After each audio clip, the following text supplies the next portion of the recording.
Thank you so much, Hunter. Flossie, hello. It's so great to be connected with you again. I remember when we were first chatting back in March when we welcomed you to the flagship summit. I said to you, I cannot wait to welcome you back to the Veterans and Military Spouses Summit. So thank you so much for being here. Just to get started, and this is a little bit of a more open-ended question. Can you just tell us about you, about your journey into entrepreneurship as a military spouse, and then also why you felt like this was the right path for you? Well, first, I didn't know it was the right path for me. As I'm sure you know, Bridget, many of the military spouses in the audience, I didn't have a path because I wasn't allowed to choose my path most of the time. So my path was actually medicine. I spent 10 years going to school and moving state to state and transferring college to college, and finally wound up graduating from the University of Michigan with dual degrees and taking my MCATs. And we got restationed, of course, in San Diego right after that. And I was like, these are only the top like 4 medical schools in the country. No pressure, right? I have 4 kids at home. My husband's never gone. He's attached to special warfare. Sure, I could totally go to medical school. So I realized it probably was going to have to be delayed yet again. And while we were in San Diego, we were extremely underpaid. We were a family of 6. We couldn't make ends meet. So I tried to find a job, and I literally could not find a job with 2 bachelor's degrees. I was like, this is insane. I'm a very confident individual. And I started a business out of my house because friends asked me to. I was cooking meals and meal prepping, and everyone was like, I'll pay you to do this. And I was like, oh, okay, I need money. But I saw an opportunity to pay myself and do this and make money, and quickly turned it into a massive operation that, generated almost $100,000 in revenue in the first few months out of my home kitchen. And I moved it to a facility, which I had no business doing and had to learn everything the hard way. But I'm a hard worker, and I was doing great things and helping people medically, I guess, through food instead of medicine. And I found my path. And I looked around and I was like, how come nobody told me I could just hire myself? Like, this wasn't an option. As a spouse, a decade ago, people were continually like, go get a job, go to the base and get a contractor job, be a GS. And that was kind of all I was ever given. And I was like, nobody told me I could just build my own business. And nobody was talking about that. So immediately in my first company, I hired 100 military spouses to work for me with flexible employment options so they could care for their family, make money, and do things that they loved. But after that company, my sole goal was to teach entrepreneurship and say, if I can do it, you can do it. And why are there not programs to help people? So I was a complete accidental entrepreneur, but I found and fell in love with it. And then I became a huge advocate to say, there's no programs out there for military spouses specifically being loud about entrepreneurship, but also building a community, teaching them step by step how to do it and move state to state and manage kids and life demands. And I set out to build multiple programs after that to show them that it could be done. So that's like a hard and fast version of my entrepreneurial experience, but I love to build businesses, and I love to support this community and inspire the often beaten down spouses to say, you can do it and you don't have to wait for someone to hire you. You can hire yourself. Wow. Yeah, that is an incredible story. I want to go back a little bit to one point that really stood out to me. You said you had 2 bachelor's degrees and nobody was hiring you. Nobody. I have, oh, go ahead. Do you feel like there is a little bit of a bias when, it says in your resume or your cover letter, I'm a military spouse, that immediately implies to someone, and my husband's in the National Guard, so we don't move. It immediately implies to someone, okay, they're not going to be here for long. People think that it's an unreliable candidate. What do you think is up with that, for a lack of better words? I think it's exactly what you said. I lived in San Diego. I had a bachelor's degree in biology, a bachelor's degree in psychology. I had published genetic research in 3 different publications. I won a distinguished researcher award for the University of Michigan, and I couldn't get hired at a lab in the biotech hub of San Diego to wash dishware and glassware for minimum wage. I literally couldn't even get my foot in the door because my resume had been blank for the last 8 years while I went to school and followed my spouse all over the country with my kids. And I took odd jobs like working at the Gap or working in property management. And those stints were short. And there was always a reason I had to quit or move or take care of my family. So they would look at my degrees and they'd go, well, you have no experience in this. And I can also tell that you're probably a spouse because of all the places you've lived. I'm not going to bet on you. And I didn't even get a call back. 6 months of applying for jobs, I didn't even get an interview. I was like, I am smart and you would be lucky to have me. And I can't even get a minimum wage job doing something that, a high school kid should be doing. And I was 30 at the time. So I think there's a huge bias in the value that spouses can bring to the table, but some of it is founded that we do have high demands on our time. We do have to cater to our families. We don't have a choice of when we leave or how we leave or where we go next. But there are ways that companies can capitalize on that talent while they have it, or create flexible working environments to allow a spouse to both chase their career and care for their family. Yeah. And with all of those things, you don't know where that person's going to be next. You don't know when they're going to leave. Are there specific characteristics that you think these candidates probably have as military spouses that maybe other people don't because of what they deal with? Organization, tenacity, all of that. What are those things that maybe you think a military spouse would actually possess and be an amazing, amazing employee at a company? Well, I know it's overused and all the spouses are going to cringe when I say resiliency because we're like, yes, we're resilient. We're tired of being resilient. But we're overeducated compared to our civilian counterparts because often we're unemployed. So we sit at home and we educate ourselves to keep our minds moving and to try to climb towards a job or a career with sometimes the false hopes that we'll get there. So we're typically overeducated compared to our civilian counterparts.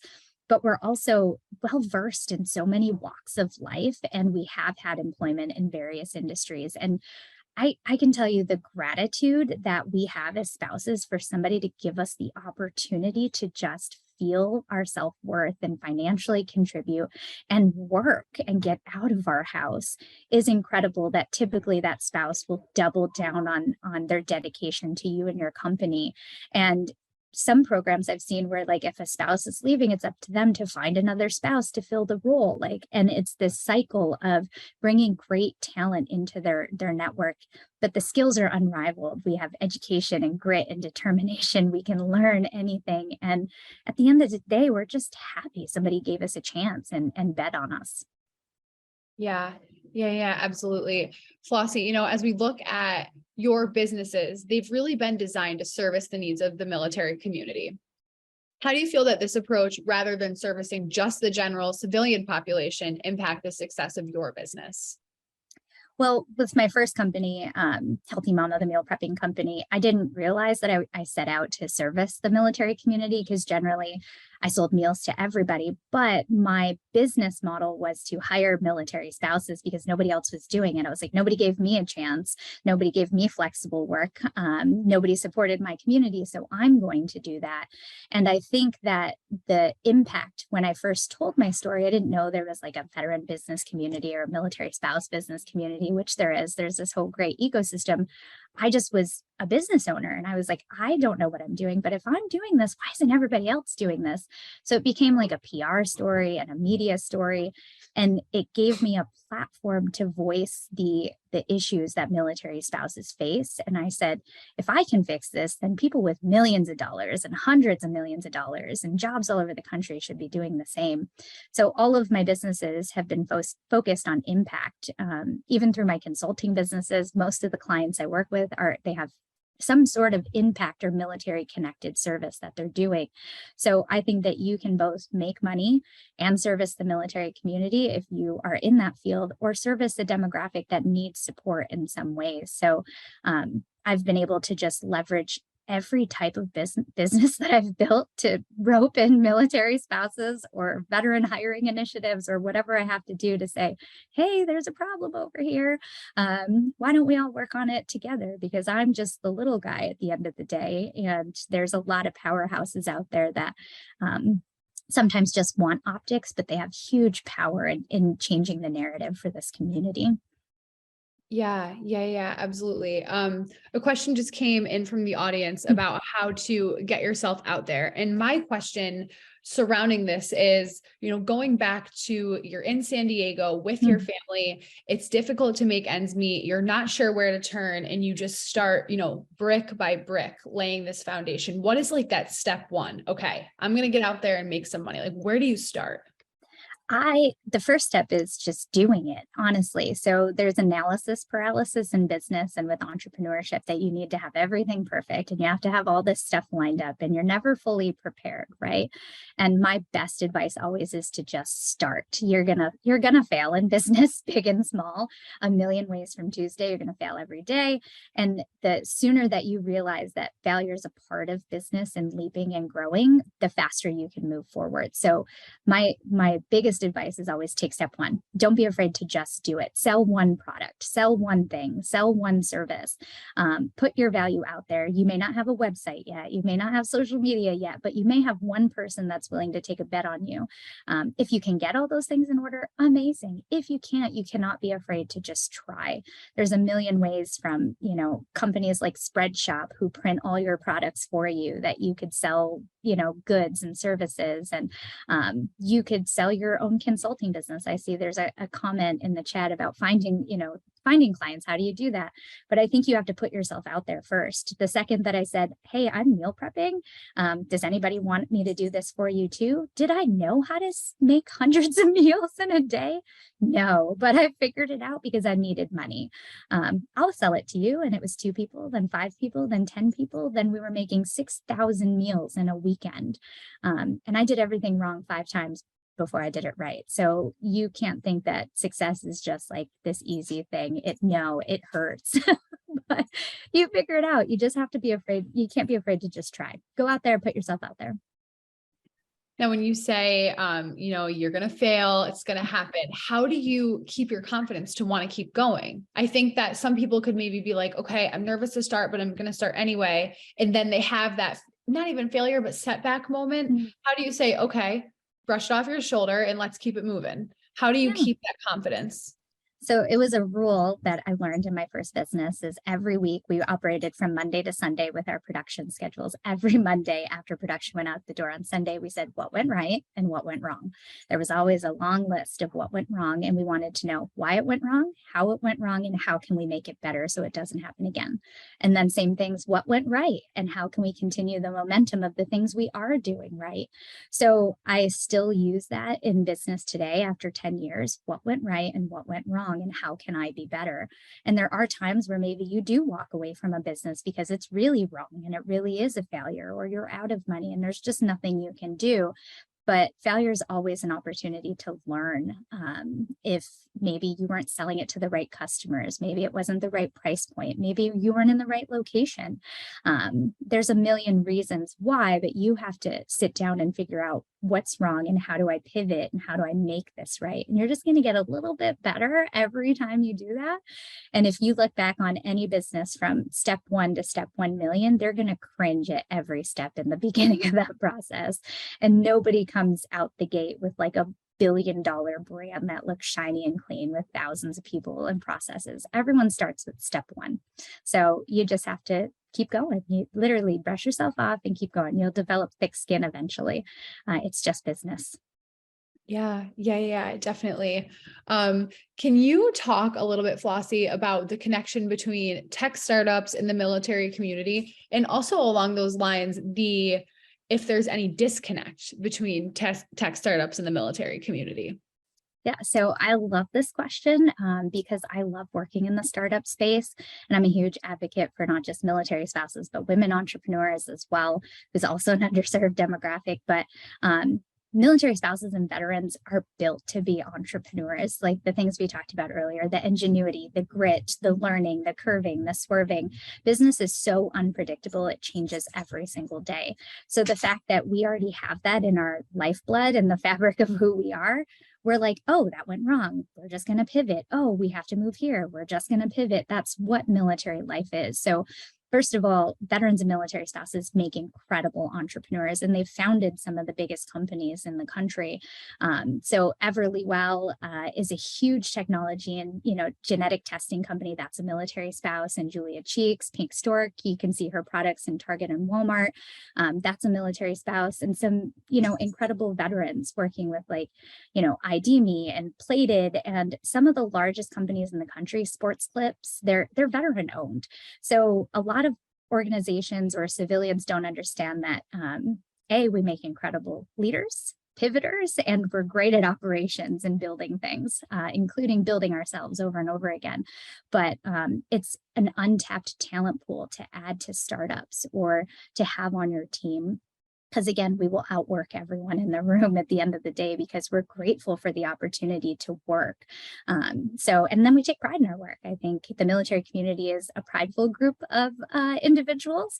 And I think that typically bleeds over if we work for companies or if we're allowed to own a piece of what we're building. So whether they're the founder themselves or joining a startup team, it's an incredible talent pool that you just can't beat the grit. Yeah. I absolutely agree. Can you tell us a little bit about your work with the Association of Military Spouse Entrepreneurs, and then what the association offers military spouse entrepreneurs? Yeah, so after I, exited my first company, I went on to work with a couple of startup accelerators, first traditionally in the business space, and then in the veteran and military spouse space. And the more I looked around, a lot of the workshops that were offered by the government and the SBA and some of the military organizations, they said, spouses can come too. And that was kind of like a ... and spouses. And I was like, I don't think that's right. How come there's nobody specifically serving military spouse entrepreneurs? Because veterans are not military spouses. Veterans who are building businesses are traditionally working on their second career, while they still have a spouse at home taking care of the family and the familial obligations. Spouses are traditionally working on their first career while also caring for their family in a place they don't know anyone, they don't have family, and they have to reinvent themselves every 2 to 4 years in a new location. So a spouse building a business requires a different set of education. Spouses are traditionally 94% female. They're building businesses like Etsy shops and marketing firms, and they're not traditionally going out and doing what some of the businesses or organizations taught you 8 years ago, that here's how you get a loan and how you build a brick and mortar, and here's how you go into government contracted. The education didn't match, the services didn't match, and I decided to build it. People didn't listen to me, and I hate to duplicate efforts. And I was the noisy, the squeaky wheel in the room. And me and my former co-founder came together. We had a pretty big national presence, and we said, how can we do this, and how can we build it the right way? So we had the incredible support of Amazon, military, and USAA to give us our first round of funding to build an entrepreneurial organization specifically for spouses. But with the caveat, this was prior to COVID, that it was virtual. You could access all the education online. You had a community of fellow spouses you could lean on. We would lean on national business experts from LinkedIn and Facebook and, Zapier and HubSpot to come in and teach our master classes. And more importantly, you had this global network of spouses who were going through the same journey that you were doing. So prior to AMC, all the organizations and programming were for veterans or ... and spouses. A lot of them were in person, meaning a spouse had to be near a major area, find childcare, find the time in their day to go to these trainings and build a business on the side. But this was something new. And in the first 18 months, I think we served almost 2,000 spouses to help them start, grow, and scale their own businesses. And the work that we've done has led to legislation in the government for bills being passed to lower barriers to entrepreneurship through organizations like Center for American Entrepreneurship, because we collected data and said spouses are different. You can't batch them in with veterans, and here's their needs and why. So it's been an incredible platform and an incredible space for spouses to come in and just feel supported, but also educated and have the tools and resources to be successful. Wow. We're going to have to get the link to this into the platform. We need our folks to be connected here. Flossie, if we talk about from the most bottom level, if someone is new, they just get onto base, they want to start the Etsy shop, what are some things that you would love to see from fellow spouses in support? of, the family that comes to base. I need childcare. It's kind of like a concept of we're all in this together, but sometimes it doesn't seem like everybody really does support each other as much as they should. What are some basic things that you would like to see? So what my goal always was when I started AMC was to walk into that Fleet and Family Center or that resource center on base. And instead of you being offered this handout to go get a government contracted job or attend a hiring fair, which is usually what was offered, but you could also say, if you're also interested in starting your own business, here's the resources, here's the local SBA, here's the local SCORE chapter, here's the national organizations you can belong to that are free. Here's a workshop on how to start your own business. Here's a group for other spouses or veterans on base that do have their own businesses. That was never an option. So my overall goal is to have it just as an option, first of all, because nobody told me it was an option. And once you realize it's an option, you want to know, how do I get there? Starting with, I have an idea, to I need to pay myself, to I want to scale and grow this to make a difference. I think bases should be, they're getting better at it. And there's amazing resources through the Stars and Stripes Military Spouse Entrepreneur Guide that is distributed on bases globally. But it still takes some more education, I think, to say, spouses, you can build a business, and here's how you get started. Here's your local community to plug in, which is first steps. And then here's your national community to plug in virtually. Amazing. Now, if a military spouse wanted to start their own business, maybe they are currently with someone who is serving active duty, maybe they're a veteran and they're just kind of now getting back onto their feet. What are 3 major top tips that you would give that person? Well, one is to start. I already said that. You can't be afraid to start. You may have a great idea. You may, have a product that you make. You have to take the active choice to not put yourself last. Military spouses are filled with self-doubt. Like I said, we're 94% women. So we're already, making sure that we have everything in order, and it has to be perfect before we take the leap because we're underconfident. We feel imposter syndrome. Who do I think I am starting this business? No one's going to want to buy my cute pillows I make, right? So just take the leap and start and put yourself out there and make sure you put yourself first. You are allowed to have a career. You are allowed to be financially stable. You are allowed to do things that you love. Second would be to build your network. This is something I didn't learn until later. I leverage LinkedIn. For those of you that are following, I'm on LinkedIn all the time. But as a spouse, you don't have a local network, right? You're moving from place to place and rebuilding who you know. And sometimes as a spouse, you don't feel like it's worth it. You're like, I'm not going to plug in. I'm only going to be here 2 years. Why would I go make friends? I'm just going to leave. Do it both online and in your community. If you're building a business, look at the local business resources, the women's business centers, the SBA, the SCORE chapters, Startup Grind. There's all these organizations that are global that are in almost every backyard. Go find your local chamber of commerce, get with like-minded people. And then plug in on LinkedIn and find your network nationally. Because when you move, you will have an automatic network of people who could buy your goods and service, maybe in that new city or virtually, because you've established your brand presence. And then the hardest lesson I would say is protect everything that you build. After building as many businesses as I have, legal is something that's often overlooked by spouses, veterans, and startups in general. So making sure you have contracts, making sure you understand how to pay your taxes, making sure that your legal entity is all right. And some bases don't even allow you to operate your business out of your home. So understanding the legalities so that doesn't bite you in the bum later is very, very important as you move forward in business.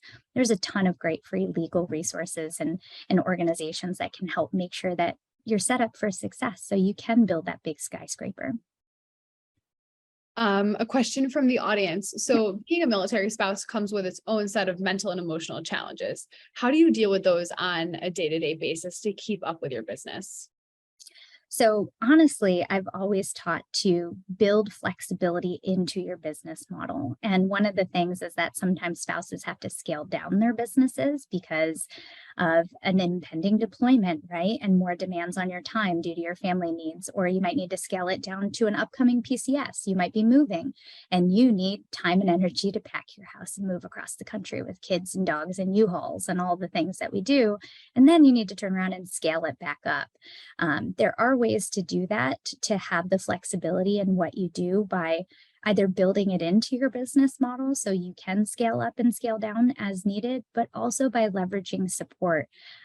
Most of the companies I work with, military spouses hire other military spouses. So if you have a network or a team of people, even as a contractor, you might have somebody you trust that can maybe maintain and keep your business during those hard times.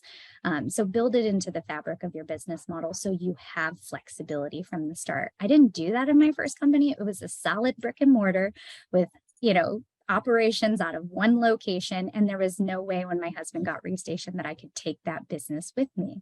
But I did have a team of people on those hard days that if I needed to step away from work or pick up my kids or someone got sick, I had the flexibility to do those things because I was my own boss and I had a team that took care of what we needed to get done throughout the day. Okay, I think we have one more time for one more question from the audience. The most important thing for a military spouse is not just employment, but employment is a safe space that allows them to express their concerns and worries and challenges that are particular to them. How does your work and company modulate itself around creating this sense of community? So that's been the fabric of everything that I've built, is a flexible, trusted, safe space for spouses to not be afraid to say, my spouse is on a TDY this weekend. I have no idea, but I now cannot work for the next 4 days. Or I'm just having an emotional breakdown. It's one of those weeks. Can someone fill in for me? So creating a clear communication line of, we're here for you. There is a job to be done, but you build that into your business model as well. How do we cover for each other? How do we support one another? How do you implement those policies and procedures to still get the job done, but work around your team? So you can do that and you can create a sense of community within your organization itself, with your company or with other businesses to maybe even support you, where maybe another spouse-owned business does half the work and you do half the work. So when you're having a bad day, maybe that spouse picks it up, and maybe when that spouse is having a bad day, you pick it up. So I think it's important to, again, build it into the fabric of your business model that there's going to be demands on your time and the people that work for you if it's other spouses, but also to build that flexibility in of, yes, I get that you can't work for the next week or 2 weeks or you're transitioning, but you've already planned in advance to cover those things, or you've had a backup plan, or you have your team to come together to support that individual. Amazing. Flossie, as always, it is such an honor to have you. If there is any message that you would want to leave military spouses that are currently watching right now, who are in the midst of starting a business, they're currently running their business, what would you leave them with? And then also, how can everybody find you? So you can find me on LinkedIn. I'm all over LinkedIn. There's not many Flossie Halls on there. So please connect with me. Don't be afraid to reach out and ask questions. Even if you're just scared and don't know where to start, I'm happy to either answer questions, support you, or point you to some amazing programs that can help you. Also, just any last words of advice is that, as spouses, we often push ourselves to the bottom of the totem pole. The spouse comes first because we don't have a choice, the family, the kids, the house, the dogs, all the things. And then at the end of the day, there's just not energy. I always say I'm 1/6 of my family, and I only put in 1/6 of the work if I have to, because it's a team effort and I'm just as important as their goals, their careers, and their ambitions. So make sure you make yourself a priority. Don't push yourself to the bottom of the totem pole, and never be afraid to go chase your dreams. I always say go big or go home, and I never go home. So just go for it and put yourself out there, and make sure that you're taking care of yourself. Because if anybody needs words of encouragement, I will always tell you, if I could do it, you can do it. I never took a business class in my life, and I've built 7-figure companies because I'm a hard worker. And I know if I can do it, you can too. Amazing. Flossie, thank you so much for your time here today. We cannot wait to welcome you back for the next event. Thank you so much. We'll talk to you soon. Thank you. And thank you for your sacrifices too, Bridget. Of course. Thank you.